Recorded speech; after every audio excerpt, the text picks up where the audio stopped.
काबिल एहतराम सामीन किराम, हम में से हर आदमी के पेश नज़र उसके कुछ आला मकासद और बुनियादी टारगेट होते हैं और हर आदमी ये चाहता है कि वो अपने मकासद में कामयाब हो, अपने टारगेट पूरे कर पाए। बाज़ औक़ात उसके मुआविन असबाब भी मुयस्सर होते हैं, लेकिन फिर भी इंसान अपने मकासद का हुसूल हासिल नहीं कर पाता।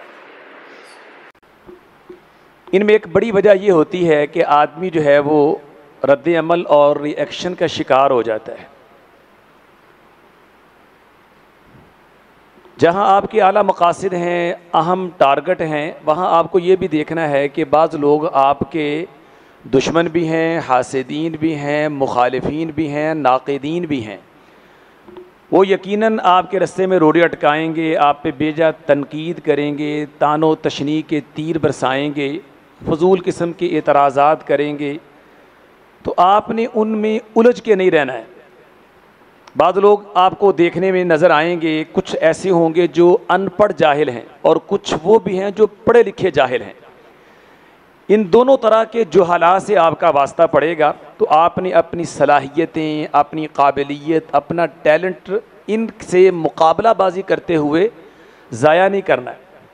बहुत से लोग ऐसे होते हैं, मैंने उनको देखा है कि वो अपने आप को इसी कशमकश में बर्बाद कर लेते। उनके पास सलाहियत भी है, काबिलियत है, टैलेंट है, असबाब व ज़राए वसाइल हैं, मौका है, लेकिन वो रद्द अमल का शिकार होकर के सारी सलाहियतें, काबिलियतें इसी पे सर्फ कर देते।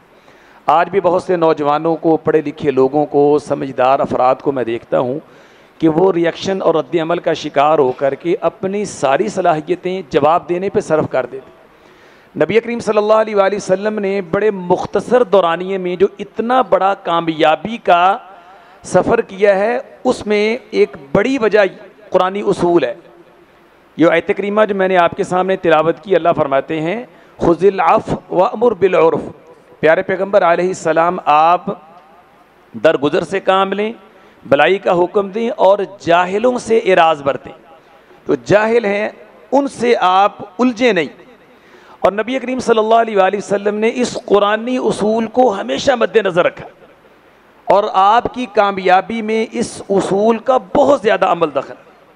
आप आपकी मक्की ज़िंदगी देख लीजिए और मदनी ज़िंदगी देख लीजिए, नबी करीम सल्लल्लाहु अलैहि वसल्लम ने कभी भी जाहिलों से, अहमकों से, बेवकूफ़ों से आपने उलझाव पैदा नहीं किया। आप उनसे उलझे नहीं, बल्कि उनसे दरगुजर से काम लिया है, बेरुखी बरती आप, यहाँ तक कि वो अपनी मौत आप ही मर गए, उनको पनपने का मौका ही नहीं मिला है। ठीक है, हत्ता कि इन लोगों ने आपके हसद और दुश्मनी में बड़े बड़े बोल बोले।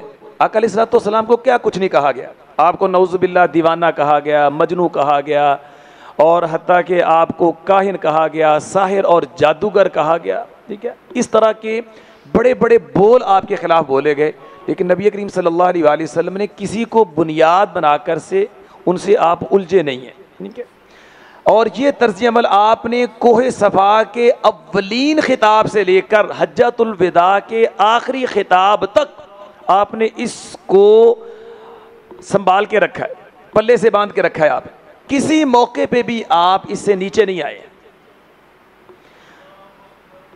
इतराज़ करने वालों ने बहुत कुछ इतराज़ात किए, हत्ता कि खुद रब्बे कायनात ने जवाब दिया। अव्वलीन खिताब जब आपने कोहे सफ़ा पे किया है, आपका सगा चच्चा बदजुबानी और गुस्ताखी पे उतर आया है, तो अल्लाह ताला ने सूरह लहब उतार के उसका जवाब दिया। और कुछ अरसा गुजरा है, इसी की बीवी उम्मे जमील, वो भी बड़ी बदजुबान औरत थी, उसने आपको अकेलेपन का ताना दिया कि आपके रब ने आपको छोड़ दिया है, अब आपके साथ कोई भी नहीं है। नऊज़ुबिल्लाह, वो शैतान जो आपके पास आया करता था, मैं कई रातों से देख रही हूँ, वो आपके पास नहीं आ रहा। ठीक है, बहुत बड़ा आप पे तान था, लेकिन नबी करीम सल्लल्लाहु अलैहि वसल्लम ने तब भी उसका कोई जवाब नहीं दिया, आप खामोश हैं। और अल्लाह ताला सूरत-उज़-ज़ुहा उतार करके आपकी तईद कर रहे हैं और उसकी बदज़ुबानी का जवाब देते हैं, वज़्ज़ुहा वल्लैलि इज़ा सजा मा वद्दअका रब्बुका वमा क़ला।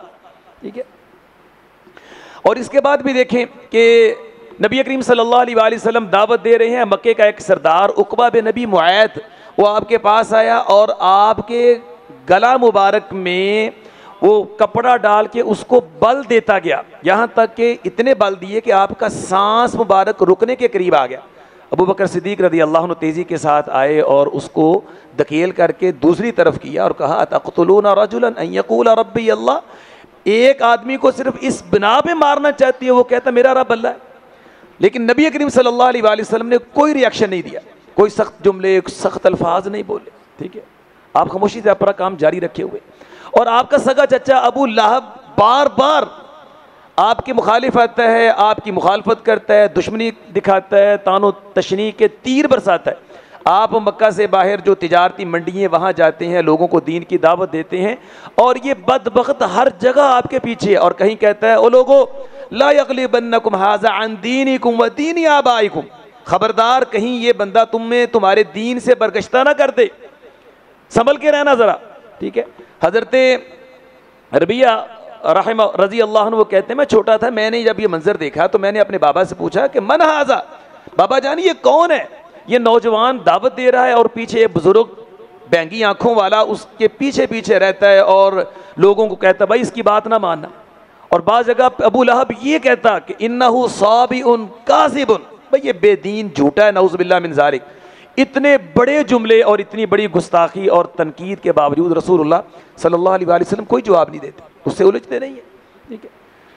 तो रसूलुल्लाह सल्लल्लाहु अलैहि वसल्लम ने ये कुरानी उसूल हर जगह मद्देनजर रखा है। ये मक्की ज़िंदगी की चंद मिसालें दी हैं, मदनी ज़िंदगी में भी आप इसी पे कारबंद रहें।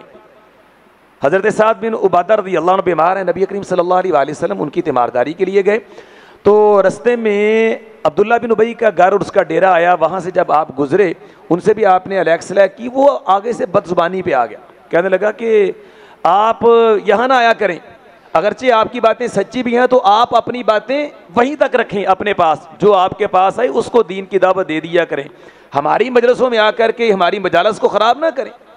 बड़ी गुस्ताखी और जसारत थी। रसूलुल्लाह सल्लल्लाहु अलैहि वसल्लम का ये मौका भी देखें, यहाँ आप ताकत और कुव्वत में हैं, मक्के के आप मदीने के हाकिम हैं आप, लेकिन यहाँ भी आप उसके साथ उलझे नहीं हैं। हक़ा के मुसलमान आपस के अंदर यानी कि ना उसके साथ उलझे हैं और दस्तो गिरेबान हुए हैं। रसूलुल्लाह सल्लल्लाहु अलैहि वसल्लम उनको ठंडा किया और ये लड़ाई वड़ाई ख़त्म करा दी, लेकिन ख़ुद आपने उनके इन गलत अमल का बातों का जवाब नहीं दिया, रद्द अमल का आप शिकार नहीं हुए।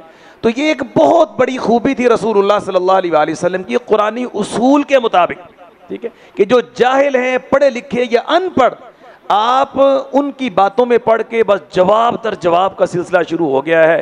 और सारी अब तो चूँकि सोशल मीडिया का दौर है और फेसबुक, इंस्टाग्राम और दीगर जो साइट्स हैं, हर वक्त इन चैट चलती रहती है और लोग जो हैं बातों के जवाब देने में लगे हैं, दिन रात मशीनें खुली हुई हैं और फायर दागे जा रहे हैं और सारी सलाहियतें, काबिलियतें इसी पे सरफ की जा रही हैं। नतीजतन बहुत से लोग जिनके बड़े बड़े पकीज़ा, आला और अच्छे मकासद हैं, वो अपने मकासद हासिल नहीं कर पा रहे। तो अगर आप चाहते हैं कि आप अपने मकासद में, अपने टारगेट में कामयाब हो जाए, उनको हासिल कर पाएँ, तो कुरानी उसूल ये मद्देनज़र रखें और रसूलुल्लाह सल्लल्लाहु अलैहि वसल्लम का उस्वा मद्देनज़र रखें। माकूल जवाब दे दें, बस आप जितनी बात माकूल वजाहत है वो देनी चाहिए ताकि खाम खा के शुबहात पैदा ना हो, लेकिन इसी को आप अपना मतमा नज़र और मकसद ज़िंदगी बना लें, हर वक्त इसी पे लगे रहें, यही मोर्चा आप थामे रखें। ये कोई दानिशमंदी और अक्लमंदी नहीं है और इससे आपकी सलाहियतें, काबिलियतें गहना जाएंगी और आप कभी भी अपना कोई टारगेट जो है वो पूरा हासिल नहीं कर पाएंगे। अल्लाह ताला से दुआ है, अल्लाह ताला हमें इस कुरानी उसूल पे अमल करने की तौफीक अता फरमाए। व मा अलैहि इल्लल बलाग।